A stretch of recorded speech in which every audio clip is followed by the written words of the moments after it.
El nacional haitiano se encontraba en el patio de la residencia a donde residía, cuando se presentó una patrulla del ejército y este salió corriendo. Es ahí que fue alcanzado por un disparo realizado por un militar. El Ejército Nacional, por hacer el atropello que hicieron con él, porque a pesar de que él le corrió, porque no fue en su casa, fue en una propiedad ajena, también que lo mataron, yo lo encuentro como un abuso. Eso el gobierno va a tener que ponerse en mano dura con las autoridades, porque así no se hace justicia. Un masculino de 25 años, de nombre Emundo Bernús, con un disparo por el proyectil de arma de fuego. Compatriotas del haitiano y residentes en la zona de la tragedia están muy dolidos y piden una investigación. Íbamos a la chiva y dejó la chiva suelta allí.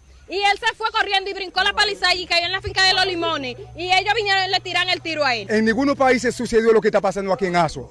Porque si el inmigrante sale corriendo, la autoridad no tiene que tirarle plomo atrás. Si el inmigrante sale corriendo, no tiene que darle el plomo. Porque todavía el camión se queda en la pista y los dos motores entran para el callejón. Y el moreno salió corriendo desnudo y le dio el plomazo cuando salió en la palizada, metió en la finca. El magistrado Franklin Vicente aseguró que este hecho será investigado profundamente. En la fase investigativa estamos ampliando la investigación para establecer responsabilidades. Haitianos se quejaron además de la forma en la que se realizan los operativos de deportaciones. Cuando esos guardias andan aquí, andan robando, le quita la sal, le quita la pala, le quita el pico, le anda quitando de todo a la gente. Ellos llegan esta mañana a voltear la cama buscando cuartos. Robando, buscando los teléfonos, los cuartos. Queremos justicia en el de uno ganadero, lo que está sucediendo con mi paisano. Santiago Matías, Ramón Tolentino, Diario Libre, Listín Diario, Telemicro, Teleantilla, Antena 7, Color Visión Canal 9. De la misma manera, cuando un haitiano comete un delito aquí en la República Dominicana, ustedes promueven esas informaciones.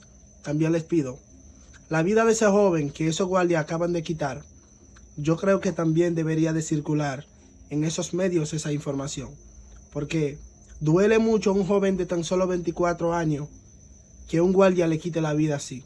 Yo sé que él estaba ilegal, pero en todos los países del mundo hay personas que van de manera irregular a buscar vida. Dios tiene el control. Haití no se va a quedar así. Habrá un tiempo que estarán buscando un haitiano aquí para hacer un té, no lo van a encontrar, porque todo tiene un final. Hoy están en el poder, hagan lo que les venga en gana. Solamente el calma existe. No le deseo el mal a nadie, pero eso no se hace. Lo peor, cuando suceden casos como este, después de ahí se queda en el olvido. Ese guardia que cometió ese crimen, nadie va a saber qué pasó con él, si está preso o no. Porque mató a un perro, mató a un animal, mató a un inmigrante haitiano. Pero Dios tendrá el control de todo. Bendiciones.